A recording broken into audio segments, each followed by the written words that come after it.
I'm Cormac O'Malley, son of General Ernie O'Malley. Welcome to Ernie's Journey. This is a series where I share with you stories during the Irish War of Independence and the Civil War. It's how Ernie leaves his home, goes on the run, trains thousands of volunteers to fight against the British, and becomes involved throughout Ireland as an IRA organizer.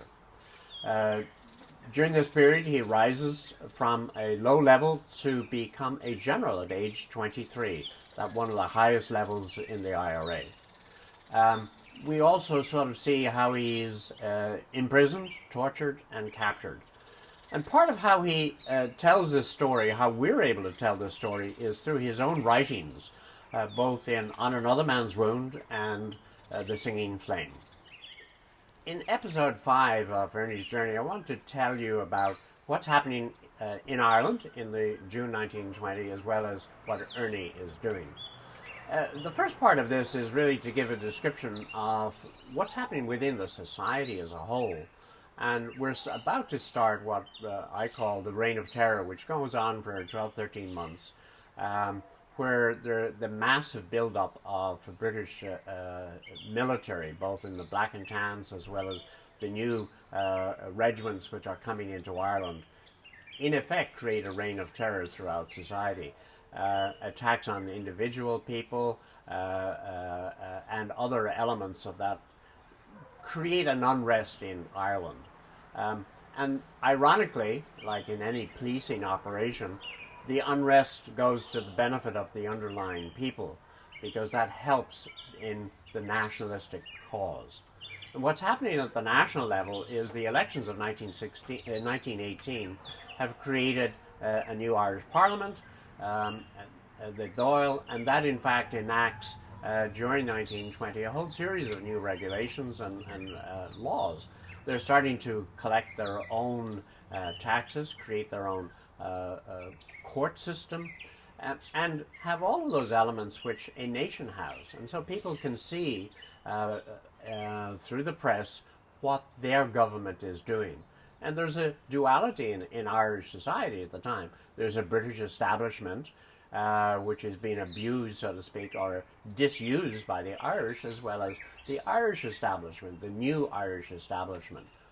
And you will see what's happening on the popular level, which is that train drivers refuse to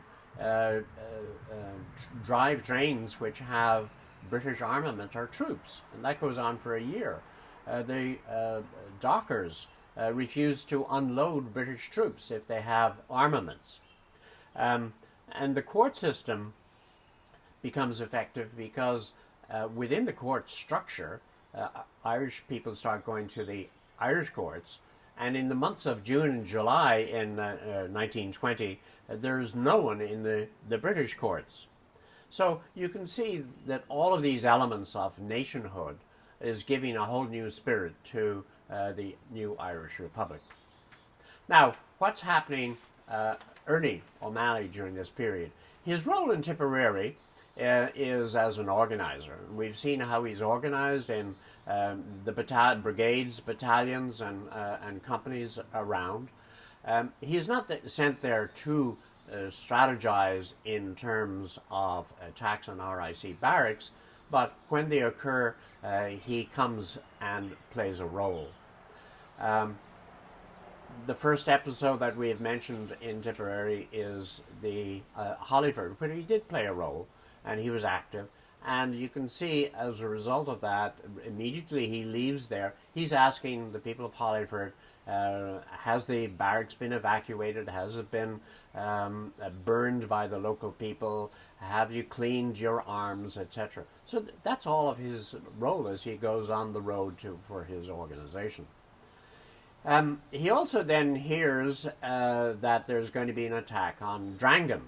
Now, he tells in On Another Man's Wound what is happening up to, and how he starts to play a role in Drangan, which was not foreseen initially.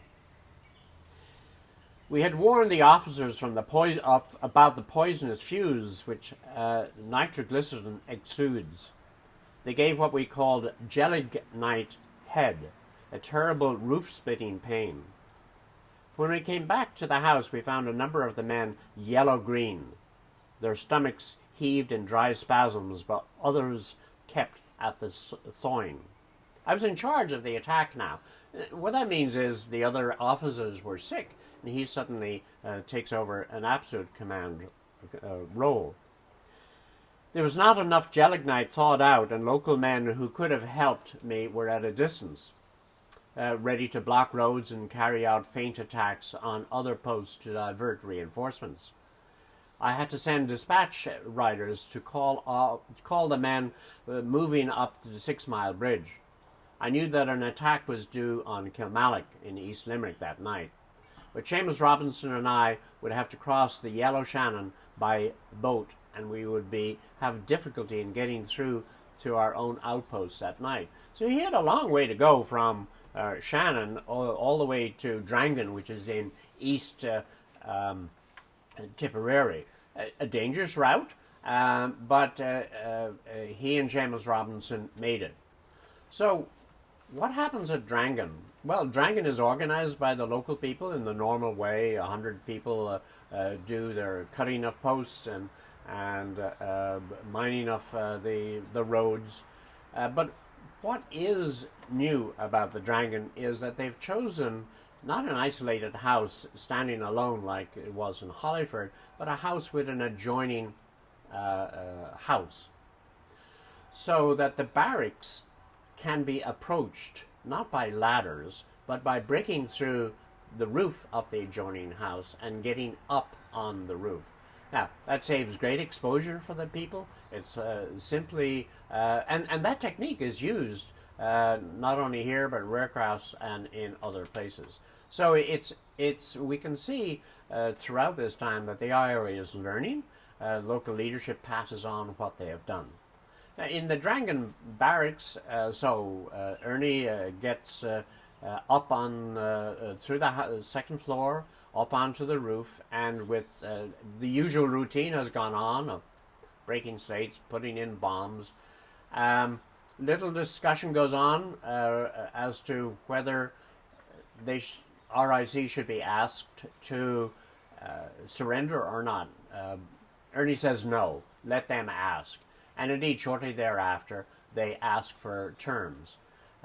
They put out their shirt and they walk out of the building. And the IRA is successful. They have gotten their arms, no loss of life in the immediate attack, though there was injury. And they're able to walk away from this episode with an accomplishment, which is local people see the action and they have gotten guns.